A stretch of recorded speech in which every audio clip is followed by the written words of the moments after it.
All right, Atomic Structure 3, our third video, calculating electrons and the shells in an atom. So if you didn't watch the other videos, there are links if you want to catch up with the other videos, the first and second video.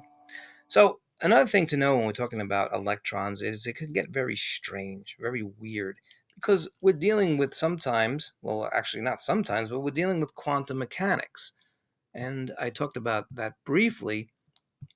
I'll write it over here, quantum mechanics or quantum field theory. So when we're talking about quantum mechanics is the physics of the subatomic world, and it can get very strange, very weird. It doesn't seem to make sense. So you need to understand more of atomic structure. So at the end of this course, there will be videos on quantum mechanics so you would understand it a little better. So if we take this hydrogen atom, it doesn't actually look like this. This is just a regular Bohr model that we talked about in the last video. So the electron is not a particle. It's not really a particle.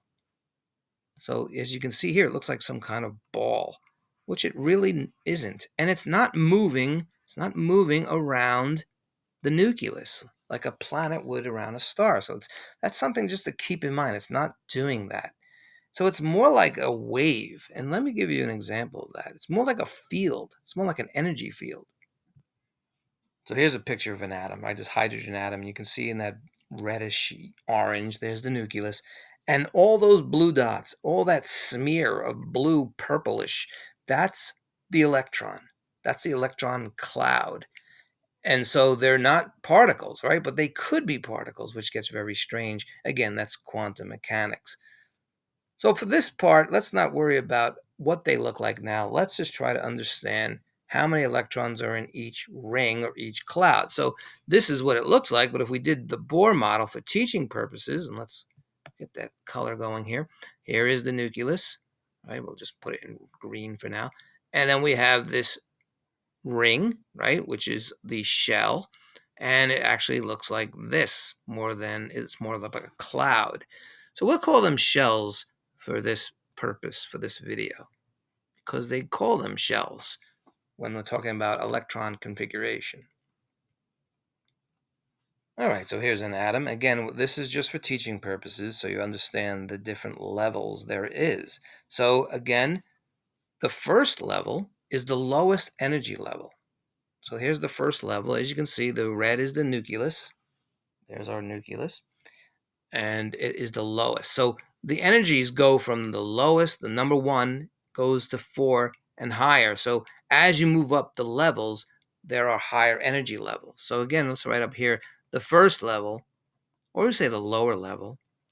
The lower level is the lowest. Guess what? Lowest energy. Or has the lowest energy. The lower level is the lowest energy, right? And so the higher you go,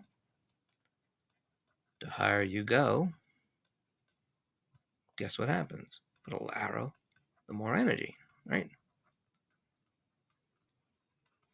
And so the first level, or we say the first shell, is called the K shell. Then there's the L shell, the M shell, and the N shell, and so on. So instead of using numbers, you can just say that's the first shell. The first orbit is the K shell. Now we're going to use more letters now because there's also things called subshells. Subshells. Shells within shells. Now, if you want to know more about like subshells, think about this. Let's say you were in the 12th grade and at your school there was maybe 4 homerooms, right? There was 12A, 12B, 12C, 12D. They're all 12th grade. That's the shell. And A, B, C, and D are the subshells of those grades, right? There's 4 different grades. Or maybe let's say you were in 8th grade, right? And maybe 8th grade in where you lived in your school had 3 8th grades. So they would be the subshells, right? Or in college, you'll even have more.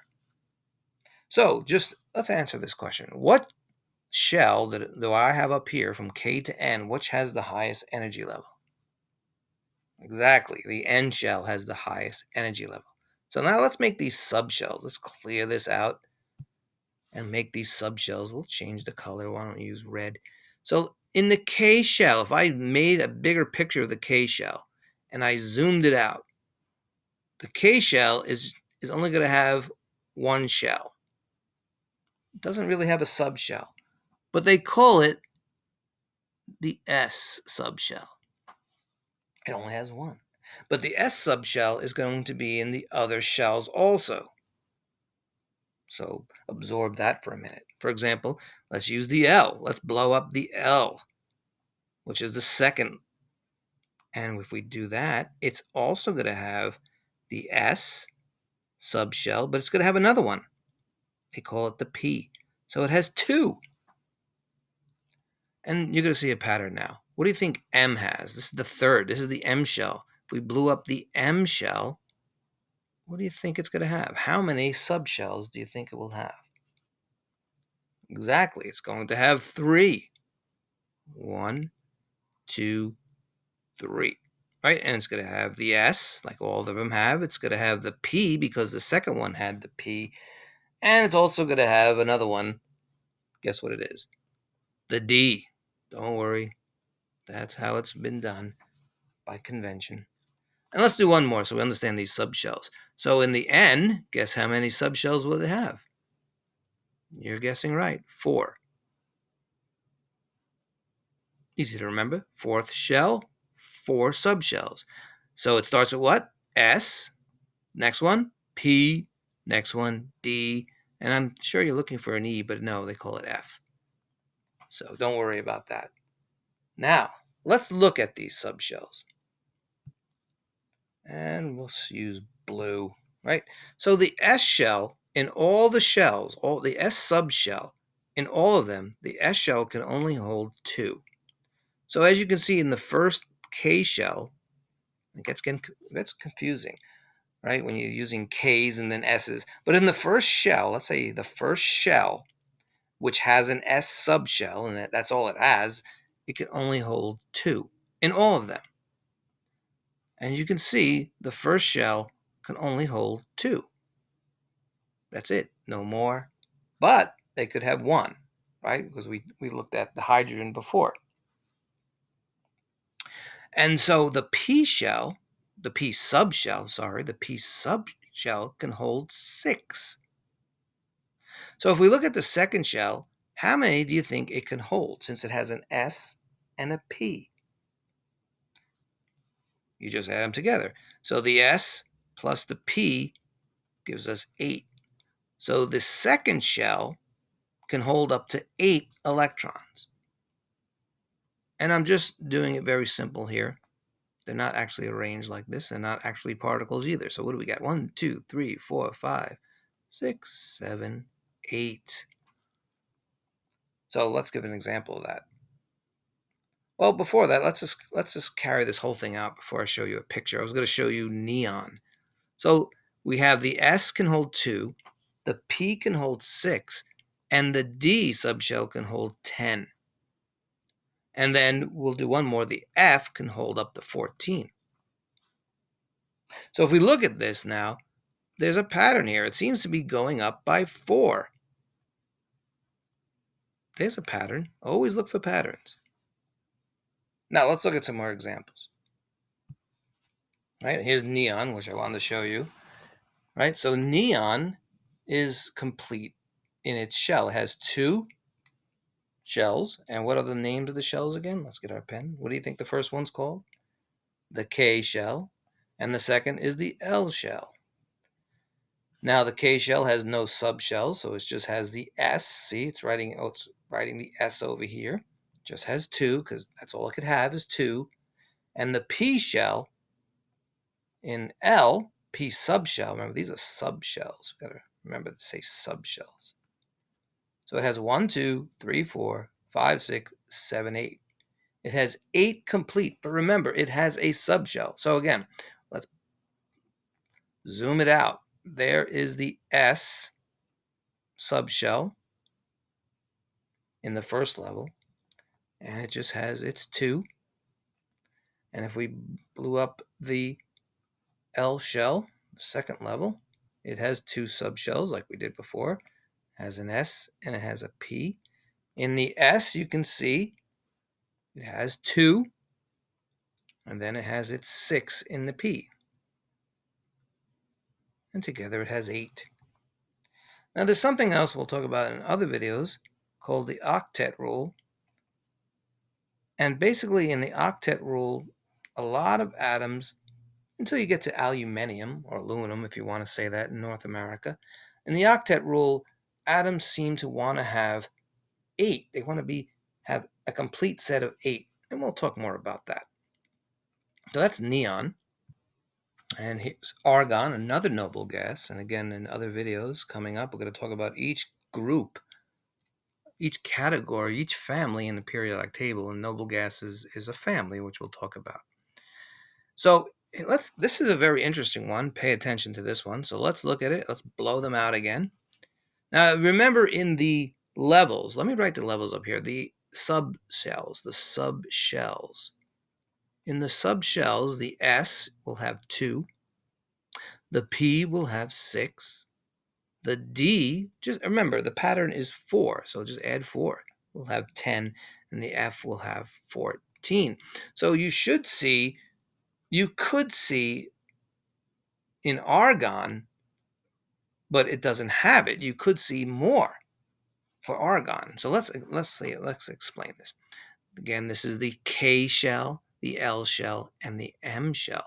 So if we blow up the K shell, again, there's just the S with 2 electrons. And if we blow up the L, we have the S and the P. Let me change the color. Use green. So we have our 2 here and our 6. That's 8. And you can count, there's 8 there. And then if we blow up the M shell, let's blow it up here. Blowing up the M shell, we're going to should have the S, the P, and then the D. All right, and so the S has its 2, and the P has 1, 2, 3, 4, 5, 6, 7, 8. And there's no D. You see, there's no D shell because argon only has that amount.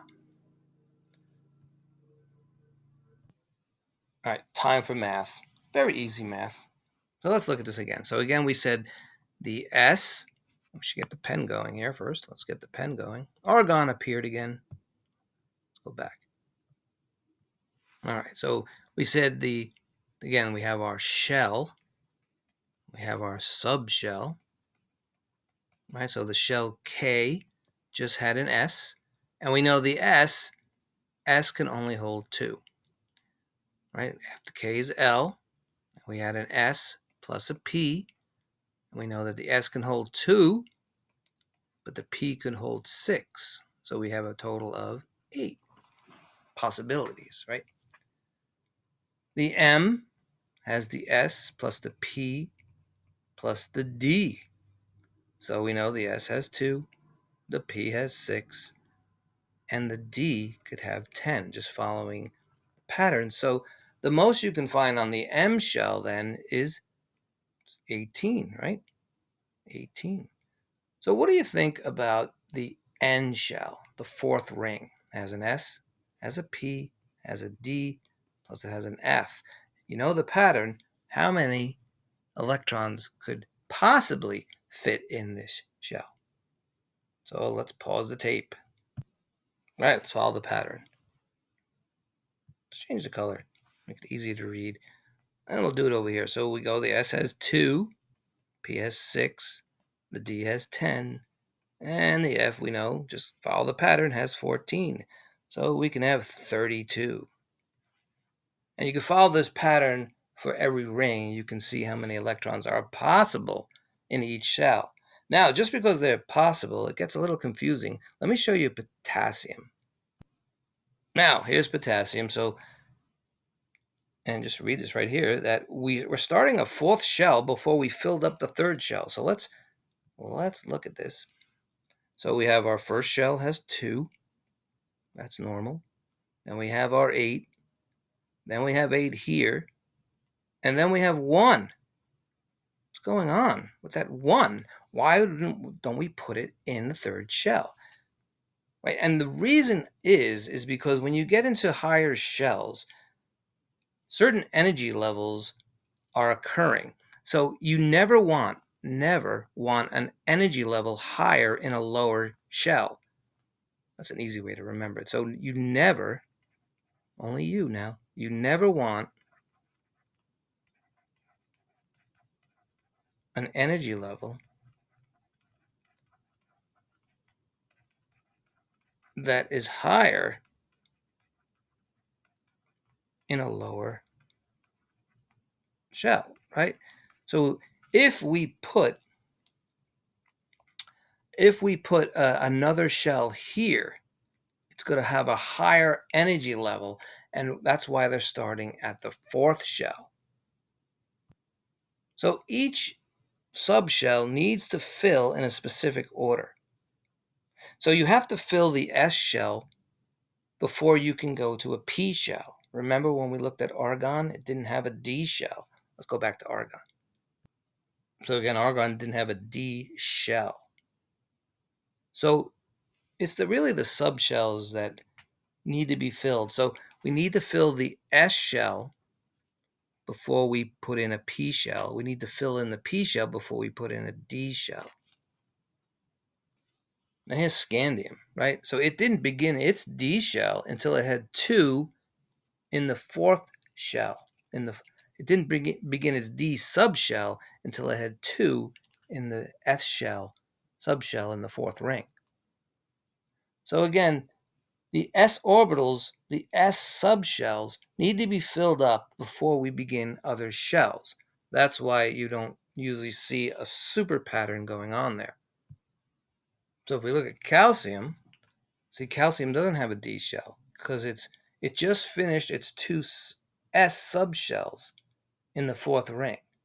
So now it can introduce a D shell for the other. And let's look at the other one again. So scandium follows calcium in the fourth row.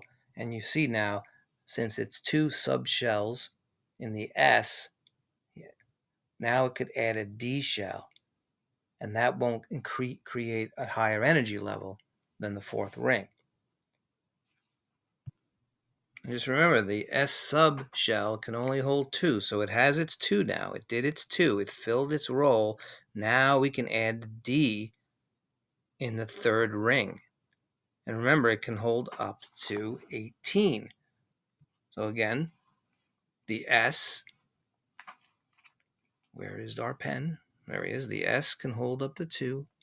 P can hold 6, and you're following a pattern. The D can hold up to 10. So in the first, we have our 2. And the third, we can have 8. And then we can have 18. So we can fill, as you see with scandium here, they can put in, now that the S subshell is complete, now we can add 9 more of the D subshell. And then we get nickel. So let me show you nickel. All right, here's nickel. So on the third ring, let's count. Let's count the third ring. We have 1, 2, 3, 4, 5, 6, 7, 8, 9, 10, 11, 12, 13, 14, 15, 16. We can put 2 more. But the D shell, look at the D shell. There's only 1, 2, 3, 4, 5, 6, 7, 8. See how we can put 2 more? Because we can put 2 more D subshells. And until we put those 2 more D subshells, we're not going to fill in the fourth ring. I'll keep that there for 2 seconds. 1, 2, rewind if you need to. All right, let's see if zinc does it, right? So again, we have, let's count. Get our pen ready again. We have 1, 2, 3, 4, 5, 6, 7, 8, 9, 10, 11, 12, 13, 14, 15, 16, 17, 18. And how many D's do we have? How many D subshells do we have? 1, 2, 3, 4, 5, 6, 7, 8, 9, 10. You see? So that's complete. Now we can put more subshells in the fourth ring. All right, so the next one will be gallium, but what should it be? What subshell should appear on this fourth ring? Let's test you on that. What subshell? Should we add another S subshell on the fourth ring? Or a P or a D? Which one do you think? A P, right. Now we're starting the P's now. And how many P's can we add? We can add up to 6. So let's look at that. And there's gallium. Adding one more. Now we're adding one from the P subshell. And again, the P subshell can hold up to 6, remember? So here's krypton, not Superman's metal, but krypton, another noble gas. And we'll get our pen going again. Where's my pen? And we got a little cutoff here. There is 2S. There's the 2 S's up there. And we use green because we're missing down. We'll put them over here. Right? And so we have our P's. So we have 8 in total. We have 6 of the P subshells and 2 of the S subshells. So now that that's filled, if we go to the next one, will we put in a D yet? Would we put a D subshell in this fourth? Or will we go to another ring? What do you think? Again, let me write this down here so you understand it. So the S, right? The S can hold 2. What about the P? 6, you got it. The D, by the way, they're not capitalized, but D is 10. And then the F, which we haven't seen yet, can hold 14. So again, before we can get to the D, we must make sure that the S is filled. So rubidium, which comes next after krypton, right, and is an alkali, it started its S right here. Put in the blue for S. So it started its S right over here before adding the D. Can't add a D until when? Until we get another S. So if we get another S, we can put in a D for the next row. So remember the rows. Let's review. The first row, which is the K, can hold up to S. That's it, because all it has is S, which is 2. The second row, which is what? L. What can it hold? S plus P. You tell me what that is. 8, right, because we have 6 plus 2. What's the third? Fill in the third. Fill in the fourth. What do you think? What's the third? M. And the fourth? N. Good. So we have S plus P plus D, which will give us what? And then this one will be S plus P plus D plus F, which will give us what? What are these two? Right, so what is the D? This will give us 18 possibilities, right? But we have to fill in certain subshells first. And this would be 32. Now, let's give you a general equation. And it's written like this. 2 times N, which is the shell, squared. So if we say 2 and we say the first shell, which is the first shell, we square the first shell. Remember your order of operations. So that gives us, for the first shell, 2. Let's look at the third shell. The third shell would be 2 times the third shell squared, which will be 2 times 9, which gives us 18, like we said, right over here. Try to do the fourth one. How many possible electrons could be in the fourth shell? So it's 2. What's the shell number? 4 squared, which is 2 times 16, which is 32. All right, last one. Tell me the fifth ring. What is the possible electrons in the fifth ring? All right, pause the tape if you need to. So we're going to do 2n squared. That's the formula. So 2, 5 squared. 50. That should have been your answer. All right, so we're going to go over more of this in future videos. But for the next video, we're going to talk about the types of families. And we'll start with the alkalis.